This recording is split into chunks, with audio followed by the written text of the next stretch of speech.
How are you, Josh? It's a pleasure to speak with you. My name is Gonzalo. Hello, Gonzalo. You sound very professional with the. With the headphones and the microphone. It's a pleasure. Where are you right now? I can hear you. I don't know why, but I can hear yourself. Oh yeah, can you hear me now? Yeah, I can hear you loud and clear. No worries. I was probably talking to myself then. I'm in Antwerp in Belgium. You're in Belgium. How's the things in Belgium right now? You are on vacation or you are living over there? I've got a little apartment here. The sun is shining. I don't know if you can see. So sun's hitting my face and everything is good right now when the sun is out. Yeah, that's great to have good weather. It's always a good advice. Let's talk about Loving Stereo. What's the main difference in this new production of Jungle besides the other two ones? What was the main difference making it? Well, I think ultimately it was just a case of going with everything that felt good. I think this time it was like a sense of freedom. I think there's a new sense of like it's everything we ever imagined a Jungle album to be. It's like we tried to paint a picture and we look at the picture and we think, yes, this is what we wanted to make, and I think that feels good ultimately. Mm-hmm. It's funny to hear that you have more freedom in an era that many people in the world don't have any freedom because the lockdown affects the creative process. Well, I think freedom is in your own head. Whether you're wherever you are in the world, it's just like a Buddhist thing. It's you can only be free in your own mind, and I think that's basically it. You can trap yourself with your own thoughts and be in a prison of your own making. I think that ultimately, like, you have to set yourself free, and no matter what the situation is. But yeah, creatively speaking, I think it's just a case of like following your heart and following what means something to you, and following what makes you feel good. And ultimately, like, if the music sounds good to us, then we have to trust our taste. And if we think it sounds good, then that's all that matters. In this path of believing in yourself and in your gut, how was the selection of the songs? I think that you have many songs and you have to select the ones that will be in the main production. Was difficult to make it?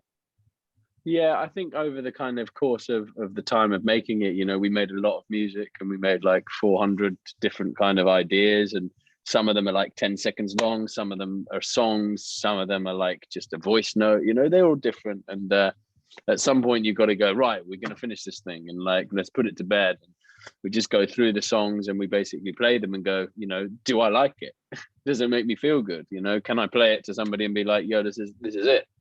And if you're not sure about it, then you're not sure about it. And I think that with everything that's on the album, we're 100% sure about it. And I feel that, like, that's the most important thing. We weren't thinking like, oh, do you think the fans are going to like it? Or like, do you think radio is going to play this? It's like, does it feel good? Does it make us feel something? And I think the answer to that is yes. And we're excited. It's probably the first album we've ever made that's had 100% songs where we're like, yeah, 100% I can back behind it.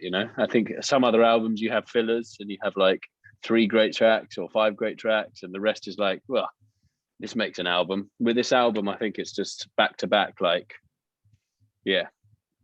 Well, that's great, but I also think that if you have a track by track hit album, you also have a track by track of songs that are on the archive, on the files.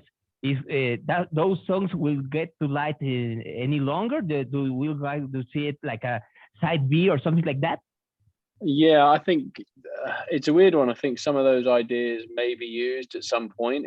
It depends. Like, I think it's like painting. You have to try a lot of different ideas that fit around a theme, and then you focus it all in. And then when you try to make a new album, you might be looking at something completely different. So these songs don't make sense anymore. So it's just about what feels right at the time. And sometimes you can come back to something and be like, that song from 5 years ago, like Radiohead is an example of that. They always have something like, they had a track Morning Bell, which is on, I think, 2 of their albums, in different arrangements. which is super cool. You know, they had one song where it was like, I think it was on Kid A or something like that. I have to check it out, but they had 2 different arrangements on 2 different albums, and it's like, there you go. There's the idea presented in different ways at different periods in our life, and we just sort of have to roll with that. Mm-hmm. You were speaking about Radiohead. What kind of music you were listening when you are making this record? It's a weird one. I think sometimes when we make records, we try to like switch off other music. We try to work from our memory of music. You know, I think sometimes if you reference too much, or you like, okay, I'm listening to this, I'm listening to this, then you end up copying stuff too much. And I like to work with like a memory of something, you know, like, as I said, with painting, like I try to remember pictures from something I've seen a while ago, and then you try to recreate something like that, and they're never the same. But if you listen to it and you try to copy it with it in front of you like this, then you're going to make the exact same thing. So it's it's never original. Well, nothing's original, but if this record of Jungle would be a painting, what kind of painting would be? Like hyper realistic, an abstract? What kind of painting you will be imagining? I mean, I've always been into abstract stuff and like 50s sort of American abstract painters. You know, stuff like Pollock and Yves Klein and, you know, Rothko and stuff like that. I mean, and William de Kooning and stuff. I like it.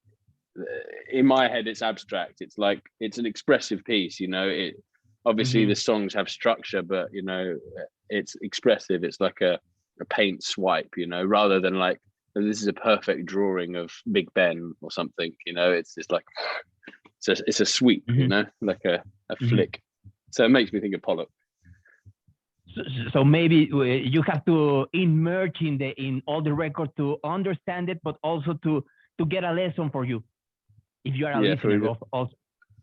Yeah, I think it's very direct. I think it's like, it's quite bold, the record. Like I always wanted it to be, you know, very, very upfront and very like, you know, like a Daft Punk record is. It's like, this is what we're doing, you know, and we start with this, and this is what we mean to do. This is the theme of it.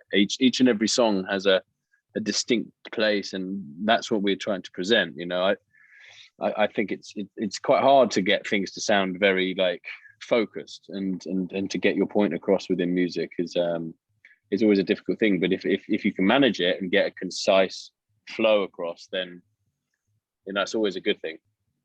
You are a band that are growing really fast. How do you feel when you see Jungle in this 2021, and you compare with your dreams or your goals when you start with this association? Yeah, it's crazy because, you know, like when you're a kid and when you're young, you know, you think, oh, you have so much naivety and so much belief, and this is so amazing. You know, people who are making music who are young, like they have this amazing belief of life, that like you're going to do it and anything is possible. And I think that we started with that belief when we were young in the bands, when we were 14, 15, like we're going to be successful. And as you get older and you start to develop emotionally, you like 19, you're like, maybe I'm okay, or am I good enough? You start questioning life. And I think for us, you know, when we were 23, we started Jungle, and like it's been one hell of a journey. And like, you know, to be honest with you, like we're so lucky, and we're so thankful to everybody who's connected with the music that's allowed us to continue doing this. Like, of course, it's a dream come true, and like I'm forever thankful. So now, what's your main questions that you are making to yourself? You have now created freedom. You are successful. So as an artist, what are the main questions you are making to yourself and to the band? Yeah, I think the whole idea is just to experiment and to push those boundaries. I think like when you get into a place of like a place where you can do your job and you can make art for a living, this is an incredible, lucky place to be in. And for us, you know, we want to experiment and find new things that excite us and that inspire people. You know, the most rewarding part of what we do is when people go, hey, like I've been going through a really bad part in my life, and like your music helped me through that, or like your music changed my life, or your music helped me through something, or I'm really inspired by the music you make and I made this.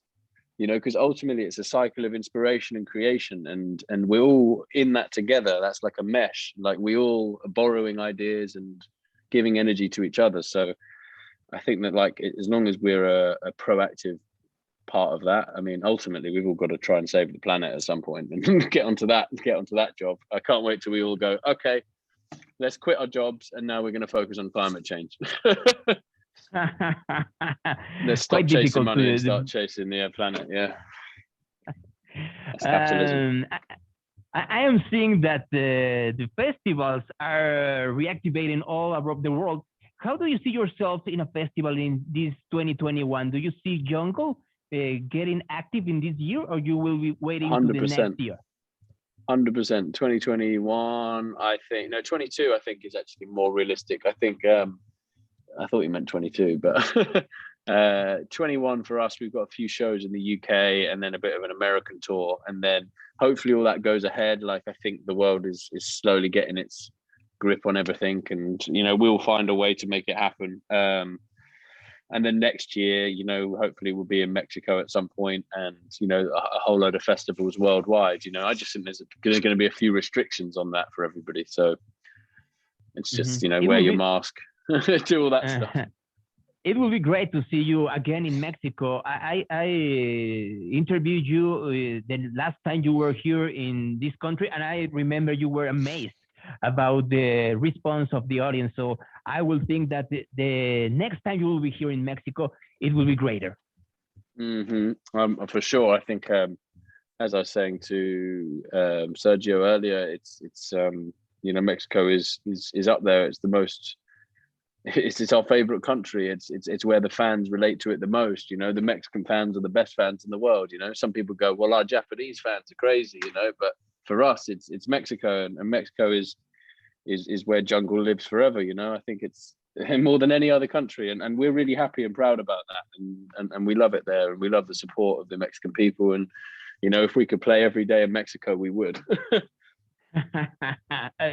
I wish to see you again here. To finish this conversation, let's talk about Keep Moving, the first single of Loving Stereo.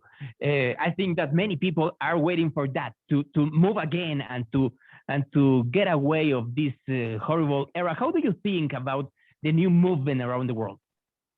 Yeah, I think, you know, ultimately we've all had a chance, and it's been a global event, you know, so at some point we've actually we've all shared an experience, which I think is a good thing, because I think it will bring us all together. And I think that, you know, if we can move through it positively and, you know, start to recognize some of the other issues in the world and start to sort those out, I think that would be a positive thing. But ultimately, that, you know, I think everybody wants peace in the world, and I think everybody wants happiness in the world. And, like, you know, what an amazing place that would be if we could all, you know, achieve that. Let's achieve that, and let's fight for it. Josh, it was a pleasure to speak with you, and enjoy Belgium. I could see it's a beautiful day there. Yeah, sun's coming in. I'm getting a little tan. Well, thank you very much, and good day. Thank you, bro.